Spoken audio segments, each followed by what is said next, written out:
بڑی کاوشوں میں سے ایک زبردست تدبیر جو اسلام نے فرمائی ہے وہ قربانی کی ہے کہ عاقل بالغ مسلم صاحب نصاب جس کے پاس 52.5 تولے چاندی کے بقدر سرمایہ ہو، فقہا کہتے ہیں ضرورت سے زیادہ چیزیں بھی ہو اس سے بھی قربانی ہو جائے گی، کر لے قربانی۔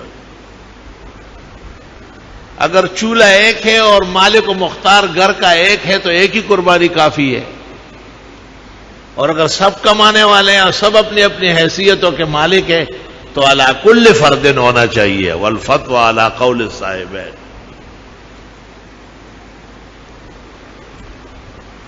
ایک قربانی کو وجوب کی ہے، لازم ہے، زیادہ سے زیادہ قربانیاں کرنا اللہ کی رضا کا باعث ہے۔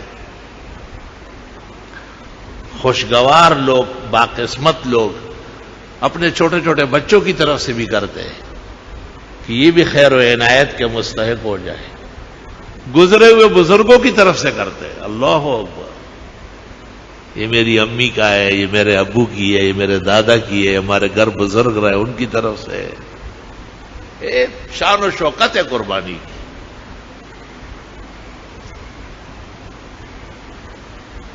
حدیث شریف میں ہے، آپ کی خدمت میں ایک شخص آیا اور اس نے کہا میں اپنے والد کی طرف سے حج کرنا چاہتا ہوں، مثال دے رہا ہوں۔ آپ نے کہا اکان مسلما؟ اس نے کہا لا یا رسول نہیں حضرت۔ کہا لو کان مسلما لبلغہ، اگر تیرا باپ مسلمان مر چکا ہوتا اور تو اس کی طرف سے حج کرتا تو اس کو پہنچ جاتا، لیکن غیر مسلم کے لیے تو آخرت نہیں ہے، تو تیرے حج کا کیا فائدہ؟ اس سے پتہ چلا کہ گزرے ہوئے بزرگوں کے لیے ایمان کے شرط پر زندوں کی نیکیوں سے فوائد اور برکات پہنچتی ہے۔ قاضی ثناء اللہ پانی پتی نے تفسیر مظہری میں لیس للانسان الا ما سعی کے ذیل میں کئی واقعات اور نقول جمع کیے، فمن شاء التفصیل والتدلیل فعلیہ ان یراجع الیہ۔ اسی طرح جناب رسول اللہ صلی اللہ علیہ وسلم جب ہر سال 2 مینڈے ذبح کرتے تھے تو ایک مینڈے کو جب آپ چھرا پھیرتے تھے تو دعا میں کہتے تھے اللہم ھذہ من محمد و آل محمد، یا اللہ یہ قربانی میری اور میرے گھر والوں کی طرف سے قبول فرمائے۔ اور جب دوسرا مینڈا ذبح کرتے تو فرماتے اللہم ھذہ ممن لم یضح من فقراء امتی، میری امت کے وہ فقراء مساکین عاجز جو چاہتے ہیں لیکن مالی توفیق نہ ہونے کی وجہ سے وہ قربانی پر بھی قادر نہیں ہے، محمد عربی صلی اللہ علیہ وسلم ان کی طرف سے پہلے کر چکے۔ علماء کہتے ہیں کہ جب پہلے کا عمل بعد والوں کو پہنچتا ہے تو بعد والوں کے اعمال بھی گزرے ہوئے لوگوں کو پہنچ سکے گا۔